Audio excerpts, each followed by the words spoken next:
अस्सलाम वालेकुम। आज मैं थोड़ी सी अपडेट देना चाह रहा हूँ। सबसे पहले मैं पंजाब गवर्नमेंट, सिंध गवर्नमेंट और सबका शुक्रिया अदा करना चाह रहा हूँ जिन्होंने इस केस में मेरी मदद की। खसूसन सबसे ज़्यादा मैं शहला रजा साहिबा का शुक्रिया अदा करूँगा और जफ़र भाई जेडीसी जिन्होंने मुझे एक प्लेटफॉर्म दिया और आज मैं जिस जगह पे हूँ जफ़र भाई की मेहनतों से हूँ और शहला रजा साहिबा ने इसमें भरपूर किरदार अदा किया।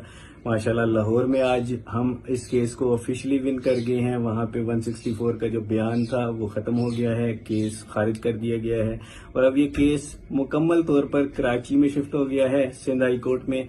और अब इंशाल्लाह ताला हम इसको यहाँ पे परसू करेंगे। सेकेंडली ये चीज सामने आ चुकी है, मुजरिमान कुछ पकड़े जा चुके हैं, निकाहनामा जाली डिक्लेयर हो चुका है और इसका अब ये अगवा और सहूलतकारी और ये सारी चीजों की तरफ केस जा रहा है। इंशाल्लाह ताला बच्ची, आप सबसे रिक्वेस्ट है, दुआ करते रहिए कि मेरी बेटी बाजियाब हो और यहाँ पर आए। और उसके बाद इसमें कुछ लोग अभी तक पकड़े जा चुके हैं जिनको कल सिंध हाई कोर्ट में पेश किया जाएगा। और ये एक पूरा गैंग था जो मैं पहले दिन से बोल रहा था।